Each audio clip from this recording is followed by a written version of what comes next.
It was a Bolton Corporation Transport maroon and cream Atlantean bus that we got from Bolton, which headed for Manchester along what was then the A666 through Farnworth. We think it was the number 12 bus that we got. There were two routes into Manchester from Bolton, the other being the number 8. Although the bus was marked Manchester, the terminus was actually on the Salford side of the River Irwell. Having alighted, we walked over the nearest bridge into Manchester, and then went rather indirectly through the centre of Manchester. We needed to find the Granada Television Studios, and in connection with that were looking for a Key Street, spelt K-E-Y. Eventually we found the street, and were surprised to find that it was Key Street, spelt Q-U-A-Y. So we must have asked somebody where the studios were, and been told the name of the street. Presumably then we went up Deansgate or Piccadilly, and someone said that the studios were in Key Street. Perhaps 11:30 p.m. Having found the street, we were able easily to identify the Granada Television building because it was clearly marked with big red letters. Chris was elected as spokesman, as usual. I was shy and Gooding stammered, so Chris was the obvious choice, and he mounted the steps and entered the building to inquire where Sharon was. After a short while he emerged and reported to us that there was only a night watchman on duty, and as he didn't have access to the files, he couldn't tell us where Sharon was. We began to walk away, and then one of us, Chris, had the idea to go back and ask the watchman if he knew any places to stay. Chris went and came back saying that he'd suggested that we might try the YMCA, which, he said, is 100 yards down the road. As we came away from the studios, feeling full of doubt, we walked up Key Street, and there was a big building under construction opposite, just before the Opera House. It was very windy. It wasn't raining, but it was very windy, and there were big hoardings around this construction site on the other side of the road, shaking and banging in the wind, thus adding a chilling effect to the mood of uncertainty which had already taken us.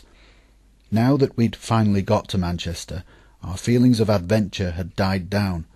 The prospect of sleeping rough when it faced us seemed rather less attractive now than at the planning stage. We walked the 100 yards as directed. No sign of the YMCA. Another 100. Still nothing. It's at least a quarter of a mile from Granada to the corner where the YMCA is situated. And to our disappointment it was closed. There was not a light to be seen in the building. As we stood there, not knowing where we were going to go next, we saw a slightly built man in his 20s walking briskly along the right-hand street, Mount Street, towards us. We were standing on the corner, and as he was about to pass us, we, again Chris, asked him if he knew of anywhere we could stay the night. We were standing across the road from the Midland Hotel. He considered for a moment, said he didn't, then after another pause just said, "You can come to my flat." I remember feeling a little apprehensive about this. As a child one is always warned by one's parents never to talk to or go with strangers, but the group's decision was quickly made to go with him, and so we set out. We walked with him through Albert Square, and then made our way on to Market Street, then over Blackfriars Bridge. We walked under the metal railway bridges which carried the tracks to Manchester Victoria and Exchange stations, and on down Blackfriars Road, Salford, which leads into Great Close Street. It seemed to me to be a long, long way that we walked. We were walking 4 abreast on the left pavement, with the man on the right, Chris to his left, Peter to his left, and then me to the left of Peter. The man's name was Tom Bennett, and he was Irish. I didn't hear much of the conversation between him and Chris. This could be because of the noise of traffic, even at this late hour, or it could be because of the noise of the wind and weather, or that Tom was quietly spoken, or even that my hearing acuity wasn't good. I do know that Chris told him that we'd run away from home to find a cure for his fits, but that in his story he substituted Grimsby for Blackpool as our hometown. Chris came originally from Grimsby. How that was supposed to save us from possible betrayal, I don't know. Eventually we came to a crossroads and turned sharp left into Camp Street. On the right-hand side of Camp Street there was a block of 3-story buildings, and we entered the last front door in the block, number 73, and climbed several flights of stairs right up to the top flat. A young Irish woman, Grace, was there. Tom introduced us and asked Grace to make us some supper.